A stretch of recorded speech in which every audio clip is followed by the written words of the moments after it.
Главные новости сегодняшнего дня. Сегодня утром наконец-то произошло то событие, которое с нетерпением ждали многие жители Российской Федерации, общественность России и сторонники антикоррупционного комитета. Глава организации Никита Сергеевич Михалков впервые с начала работы антикоррупционного комитета дал большое публичное интервью центральной прессе, в котором подробно рассказал о результатах работы, составе своих сотрудников и дальнейших целях организации. Товарищ Михалков порадовал новостью о том, что в скором времени, в начале 2025 года, у антикоррупционного комитета появится, наконец, свой собственный телевизионный канал и радиостанция, которые будут подробно освещать работу организации и культурную жизнь страны.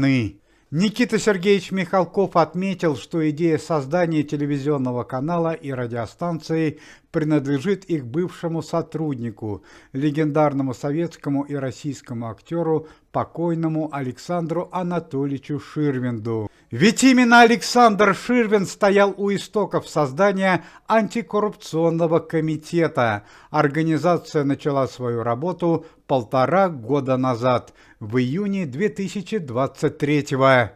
К сожалению, печальная новость появилась о сотруднике пресс-службы организации Яне Поплавской. Яна Поплавская, которая только что пошла на поправку и находится в больнице после нападения, получила печальную новость о своем сыне, который на данный момент находится в зоне спецоперации и работает журналистом. Стало известно, что сын Яны Поплавской, который находился в зоне активных действий, 2 дня назад пропал без вести.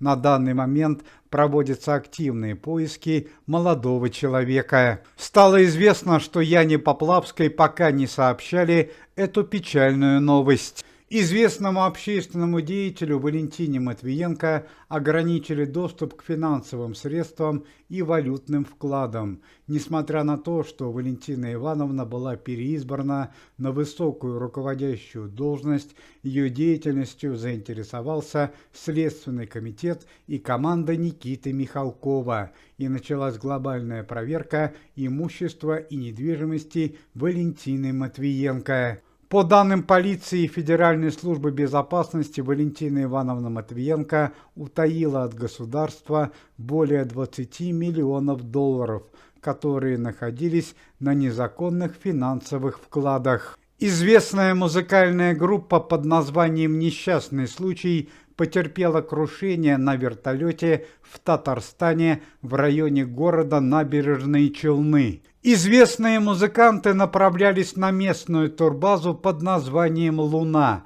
для проведения музыкального корпоративного концерта, однако они не долетели до места назначения из-за плохой погоды и сильного тумана. По данным службы МЧС Татарстана, в результате аварии погибло 2 человека.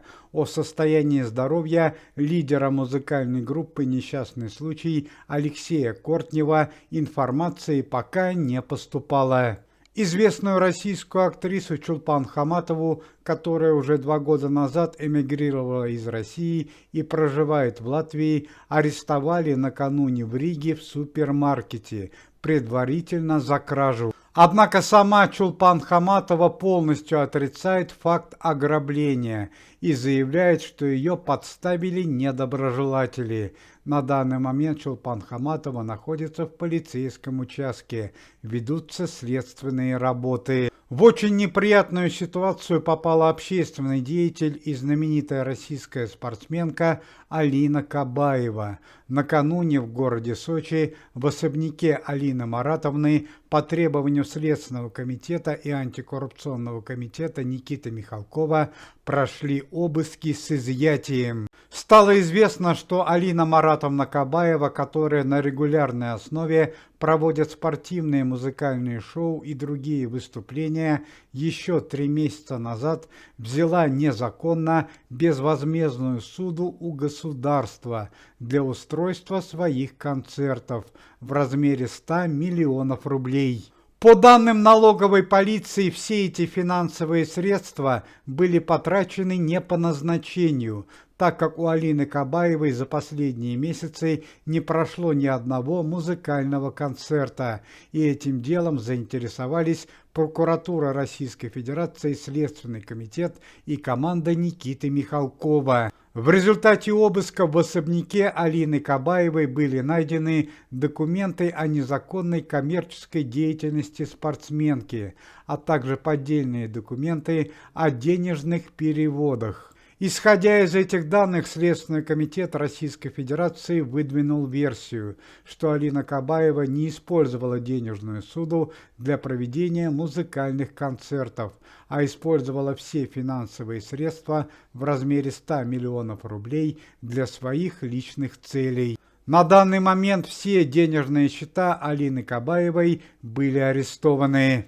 Пресс-служба комитета сообщает печальные новости о сотрудниках организации. Завтра на Кунцевском кладбище столицы состоятся похороны семьи начальника Следственного комитета Александра Бастрыкина, которые трагически погибли 2 дня назад в результате нападения. Отметим, что родная сестра, 2 внука и младший сын Александра Бастрыкина находились в служебном автомобиле в тот момент, когда там сработало взрывное устройство. По предварительным данным, в трагедии виновны криминальные структуры. Помимо этого произошла и еще одна трагедия. Также на Кунцевском кладбище проводят в последний путь старшую дочь члена комитета и известной актрисой Марии Шукшиной Светлану Шукшину, которая также трагически погибла в результате преступных действий. Члену комитета и известному российскому и советскому певцу Льву Лещенко провели срочную операцию по ампутации правой ноги.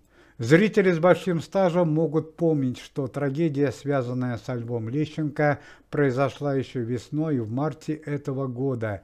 Лев Лещенко направлялся на антикоррупционную проверку из города Челябинск в Башкирию, и в скором поезде Челябинск-Уфа произошла трагедия. В вагон-ресторане поезда Лев Лещенко заступился за 2 женщин, которых оскорбляли местные хулиганы. Льва Лещенко отозвали в тамбур, нанесли ему телесные повреждения и сбросили с поезда, в результате чего Лев Лещенко несколько суток находился на морозе. Все это время Лев Валерьянович пытался избежать ампутации нижних конечностей, однако, по словам врачей, данная операция была необходима. По словам лечащих врачей, у Льва Лещенко будут самые современные протезы, и они надеются, что уже в скором времени Лев Валерьянович сможет появиться на музыкальной сцене. В Новой Зеландии продолжаются поиски легкомоторного самолета, на котором несколько дней назад потерпела аварию семья Ксении Собчак. На данный момент известна следующая информация, что официально погибли младший брат Ксении Собчак, известный бизнесмен Александр Собчак, и летчик, местный житель Новой Зеландии по имени Брэдли. Муж Ксении Собчак, театральный режиссер Константин Богомолов, и Ксения Собчак до сих пор считаются пропавшими без вести или же погибшими. Поиски пропавших продолжаются. Очень приятная новость появилась о сотруднике антикоррупционного комитета и известной певице Ирине Аллегровой.